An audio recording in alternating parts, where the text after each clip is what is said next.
The Lakers just blew a 19-point lead to the Oklahoma City Thunder team, and this is so much worse because they blew a 26-point lead against the same Thunder team not many days ago. A Thunder team which wants to lose.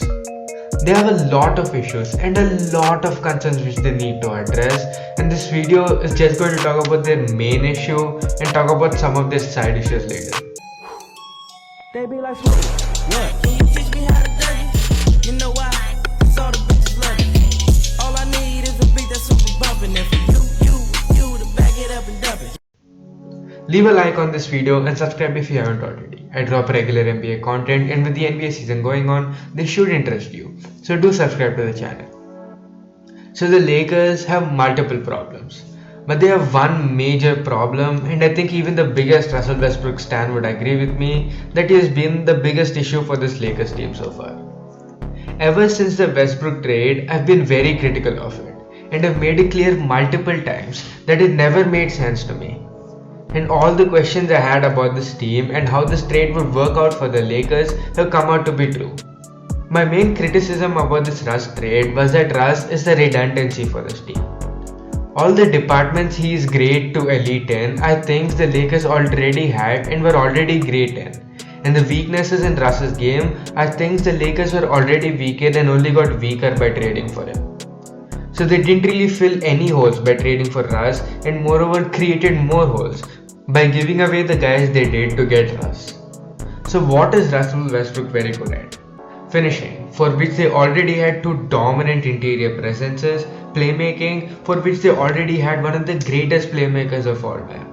And if they wanted someone to run the show when he's off the court, there are more options in the market who can do a good enough job for the 10 odd minutes LeBron James doesn't play. So they didn't really add anything to their team. And what were some weaknesses for the Lakers team? Durability. Russ has been having more injuries in recent seasons. Spacing, which Russell Westbrook does not help in whatsoever. So all the Lakers did was add to their strengths, but added to the strengths which didn't make them overwhelm their opponents.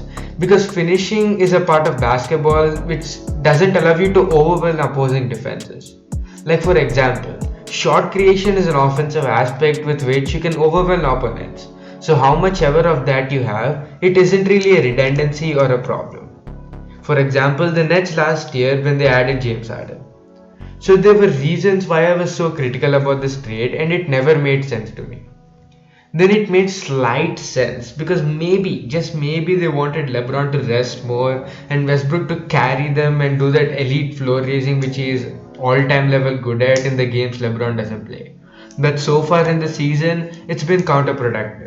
And if anything, has increased the load on LeBron, making him play the most minutes per game he has ever played since 2017. He has gotten 2 injuries in like 2 weeks into the season. So that isn't really working out so well for them, and Russell Westbrook has been incredibly inconsistent for them in the games without LeBron.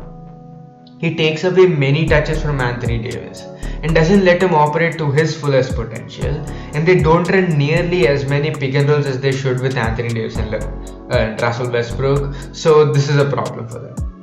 And this forces Anthony Davis to do a lot in the minutes he plays offensively and gives him a massive load as an individual player, because the Lakers aren't taking nearly enough advantage of him being one of the greatest big men off ball of all time and having Russell Westbrook who's an incredible playmaker off the pick and roll. And this has led to a very clear regression in him for the defensive end. He has not been his defensive player of the year level self, and a big reason for that is his overwhelming offensive responsibilities, which again is counterproductive to the reason they brought to Russ to the team, which is to decrease in load. There's some things they can do with this Russ situation, like stagger his minutes with LeBron James whenever he's back, run some pick and roll actions with Russ as the screener like we saw very briefly against the Grizzlies. And please don't run lineups with Rondo and play more pick and roll with Anthony Davis. But again, come playoff time, whatever issues the Lakers have been able to figure out through the regular season, the issues Russ always has in the playoffs are definitely going to be exploited again, because he hasn't really gotten better at any aspect of them, and he's probably only gotten worse with his age. And the best lineup the Lakers can run does not include Russell Westbrook. So that just shows you how bad this move has been on paper and on the floor right now. Like the Lakers have literally been better without Westbrook on the court offensively and defensively this season. And both eye test and stats are an evidence to this. Just check their on-off ratings with Russell Westbrook on the court. There are many more issues to the Lakers team. DeAndre Jordan should not be getting any minutes in the NBA. They are way too reliant on this Carmelo Anthony hot streak to beat even the worst of teams. They're absolutely garbage defensively and could really use some perimeter defenders like Danny Green, Caruso, and KCP. Their depth is terrible, and guys like Trevor Ariza missing and going to come back for them is not really going to help that issue. Malik Monk has not been utilized properly at all and has been terrible so far for them efficiency and scoring guys.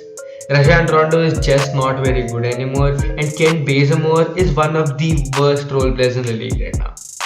The reason I skimmed through their other players' flaws is because one, Russell Westbrook is definitely, undoubtedly their biggest flaw right now, and two, I can guarantee you this is not going to be the team which we see in the playoffs in like May or June, and that they're going to make a very eventful trade deadline for us to witness. So talking about these players doesn't really make much sense because they're probably not going to be on this roster for a very long time. So that's about it for this video. Be sure to leave a like and subscribe if you haven't already.